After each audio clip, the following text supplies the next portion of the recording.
Hey everybody, Dr. Grant here, and today we're going to be talking about specifically what the best nootropics that I currently use to enhance concentration.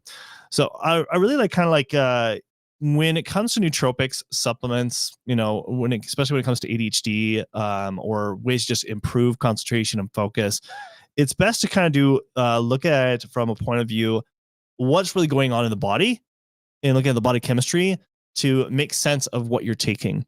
And so that's what I kind of want to share with you today is to show what I find that really currently works with my patients when I'm working with patients with ADHD or concentration issues or focus issues. This is what I usually look for. So the very first thing that I kind of see when I run certain tests is one, looking at specific amino acids, especially looking at more of the looking at phenylalanine levels, but more specifically looking at the excitatory neurotransmitter PA. And so just like this person right here, give me a second. Oh, I need to go to my markers. There we go. PA right here, specifically like this individual where their PA levels were low. We need to look at the brain specifically, like really what's going on to really understand why would this be a really good nootropic to implement. It's definitely what I would say is one of the better ones for helping with concentration and even with memory and motivation and focus. And you have to look at the top level of, like, for example, dopamine. So PA is at the very beginning pathway that is really important to increase these levels because it's only going to benefit dopamine in the long run because it's how tyrosine is built, and then how tyrosine is built builds L-DOPA to dopamine. So this is why DL-phenylalanine is definitely a one that I highly recommend a lot when it comes to nootropics to helping with concentration. It's one that I love using myself and also with a lot of my patients and clients.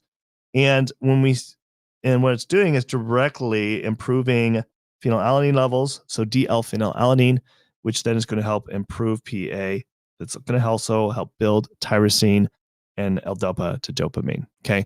So that's the very first one that I would say is a really good one to start incorporating if you're deficient, right? So people aren't going to find any benefits from this if they're not deficient in the first place. This is why it's important to do investigative work to really understand, first off, do you need it in the first place? Now, taking it to another level is what if there is a possibility of low dopamine? Now, this definitely impacts concentration significantly in your focus. So we need to see, okay, do you really have low levels of dopamine, but also do you have low levels of tyrosine? So whenever I see this, just like with this individual had, when their tyrosine and dopamine levels were low, one that I really do like incorporating is something called Dopa Boost. Now, a lot of people ask a question. I know there's a question here, like what brand do I recommend? What is the best one? I use a lot of different variants of different brands, depending on, if they have a good combo. A lot of times I'm not always doing combos. A lot of times I'm using individual supplements because sometimes those combos might be contraindicated with that patient I'm working with based off of the labs that they have. But a lot of times I do use Dopa Boost because I will see this combo happen a lot where their tyrosine and also their dopamine levels tend to be low. Not everybody, probably maybe about 50% or less will have usually that case. And when that happens, adding something like Dopa Boost that has N-L-acetyltyrosine. So remember, this person had low tyrosine levels, so we want to add something that can improve tyrosine. So we're going to add N-L-tyrosine. Dopa Boost also has, need to erase that. I use those thinner. There we go. Use something thinner so it's not blocking everything. So N-L-tyrosine and then mucuna prurines is something actually that helps build L-DOPA, which L-DOPA is going to help improve dopamine levels right here. So this is why I really like this combo. The other reason I like this combo is because it also has an activated form of vitamin B6, which right there. So P5P is the activated form of vitamin B6. Also P5P there is the essential cofactor for helping the process from going from tyrosine to L-DOPA and from L-DOPA to dopamine. That's why I really like this one. It also has green tea, which green tea can also improve also dopamine levels as well. So that's one that I really do like, a nootropic that can really help with concentration. And with this individual, it really did it really only took him like a few days. Once we saw this, within just a few days, his concentration, his focus improved drastically, even better than what he even got from his medication that wasn't seemed to be doing anything for him. Now, what if there's an issue with serotonin? Now, serotonin, when it is depleted like this individual right here, this also can impact your concentration as well. It can also make you feel a lack of motivation and focus and feel more depressed. So if that's the case, what we have to look at is look at the serotonin pathway, because the serotonin pathway is different than the dopamine pathway. And so serotonin right here, if we see that's low, there are certain things within the serotonin pathway that's going to help improve serotonin levels. So one being 5-HTP. It's directly what actually does build serotonin. So obviously something like 5-HTP is something I will recommend, especially if someone has low serotonin levels like this individual had. Okay. So that's why I think that one is a really great one. You got to be a little careful with this if you're taking other stimulant ADHD medications. So, because it can interact a lot with this one. So you got to be careful with this one.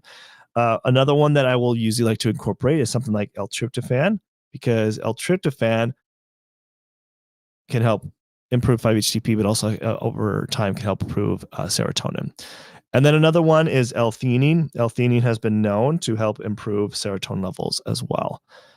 Okay, so now another one, taking another layer, another step forward on looking at some other possibility neurotransmitters that can impact concentration in different nootropics that can help improve that.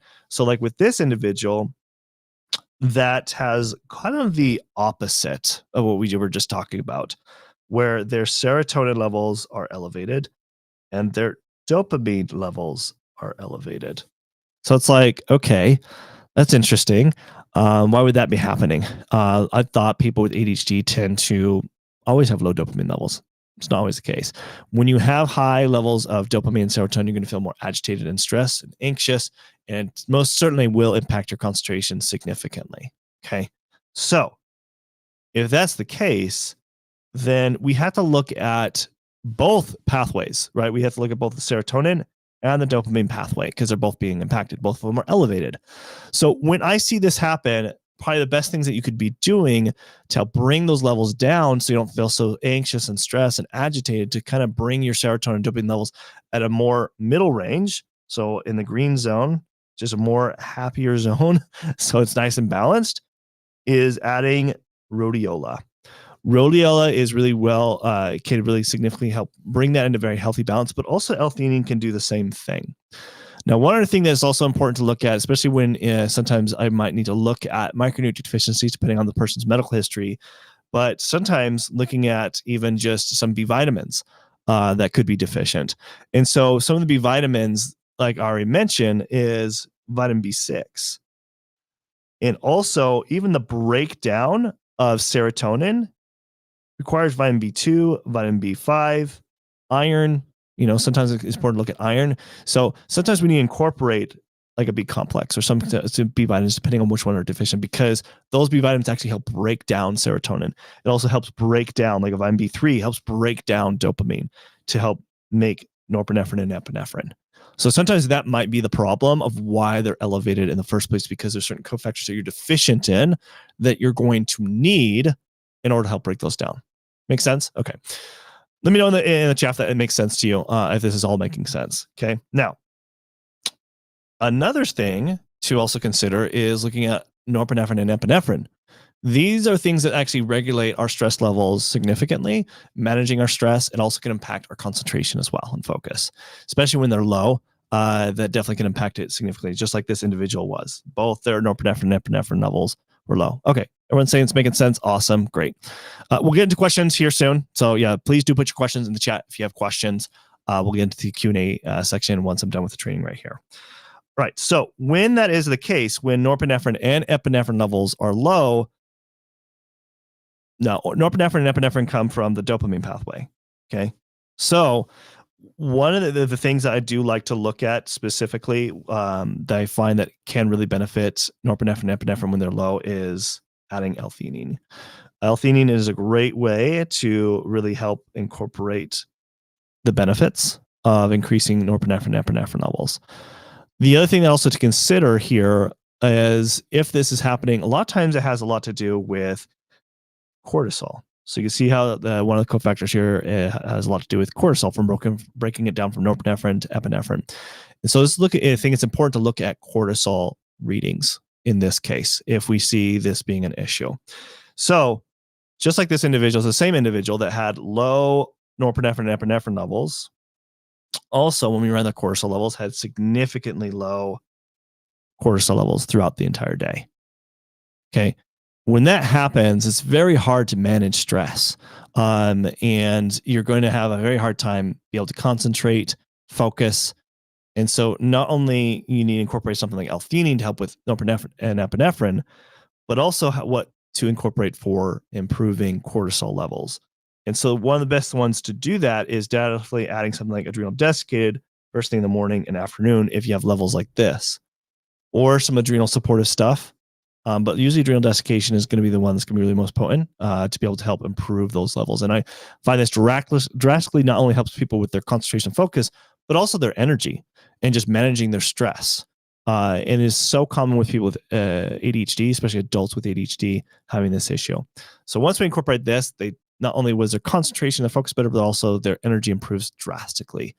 So sometimes it could be simple as this, is a couple things just to make those adjustments, but we just need to identify where there are. Like the human body is so complex that that's why labs can be really beneficial for someone like me to be able to see really what's going on with you and understand the imbalances that are going on there. Okay. Now, a few other things that I think I have noticed over time, especially working with adults with ADHD that have issues with concentration and focus, is some other great nootropics that I do love, and only if it makes sense, is phosphatidylcholine. If, like this individual, their choline levels were low. So this can impact not only concentration, but also can impact your memory too. Another great one is phosphatidylserine, is a great nootropic that I love using because that also can impact your focus, concentration as well, and memory. So these are two other really great ones, especially I see this very common as you are getting older and you're an adult with ADHD, that these will start to deplete. And I see this time and time again when we do run these specific amino acids to identify that. Okay. So hopefully that makes a lot more sense, is like understanding what are the best kind of nootropics that are going to be really beneficial for you. But like, if you'd like to find out this information for yourself to understand, okay, what about me? What about like my imbalances in my own body chemistry? How can this impact my concentration, my focus, and my ADHD symptoms? So the best thing is really just requires, further investigation to understand what is really going on there through lab work and understand like that. But it requires for me or even one of my health experts to really know more about your medical history, understand the ins and outs of your challenges there, and meeting with you first to really give us the time to identify what would be the best labs. So if you're interested, I am offering an opportunity you could book a consultation with me or with one of my health experts. It's a $750 value. It's 45 minutes one-on-one with me. You also get access, if you do purchase today, you get access to our nutrition and lifestyle tracking app that we use with all our patients and clients to track your foods, your sleep, a lot of different other metrics that helps us really help with people with their lifestyle changes. And that's a $300 value. And then on top of that, if you do purchase today, you do get access to our ADHD health course. That's a $597 value. So a full value of $1,647. You get it all today for just $297. So all you got to do is click on the link in the description below. Once you click on the link in the description below, it'll take you to this page to purchase. And then this is very important. You're going to hit book now. Once you've hit book now, this is very, very important. You're going to select your practitioner. Okay. So either that's going to be me or one of our health experts, depending on what works over time. I'm usually a lot more further booked out. So if you want to be seen sooner, you can book with one of our health experts to be seen sooner. And then once you've selected the practitioner, then it's important to also put in your information. And then this is very, very, very important. Make sure to check your email and to confirm that you got the confirmation appointment. It'll have the link for our Zoom call. Also to activate your Practice Better account. This is how you get access to the app that I was talking about, the lifestyle nutrition app, as well as to fill out the questionnaire. So that's very important. You need to do that beforehand. So we can actually look over your medical history. So this will help us determine what labs would be the best. Now, just keep in mind, this consultation does not include labs. It's for us to actually It's the time to meet with us, so that way we can actually determine what labs would we would need to implement. And then once we've determined what labs, then of course that's additional cost to understand what those labs are going to be and what kind of program structure to help you out there. And then on top of that, it's 45 minutes. Please block out 45 minutes to an hour. Sometimes we need to go a little longer depending on how many questions you have. Show up early. If you're 10 minutes late, we will mark those as no show. There is no refunds when there is no shows. And so once you have purchased, again, those are non-refundable. So please understand that. And then, of course, on top of that, we do hope, if you do have a significant other or a spouse, please do have them present. We do require that just because it helps us understand more of your situation with your ADHD from an outside perspective. If there's a loved one involved, please have them present. So when you're picking a time, make sure you have them in mind to be able to do so. But if you're interested in booking that appointment, you can do that there. And if you want our help, this is the best way. The natural step is just to be able to book that appointment, so that way we can actually understand the ins and outs with your challenges with your ADHD. So that way we could not only put an action plan together, but also determine what labs would be the best to really identify the root causes of your concentration and focus issues. So thank you guys so much for attending. If you're interested, again, go ahead and click on that link, and I'll see you guys all in the next live stream. Thanks. Bye.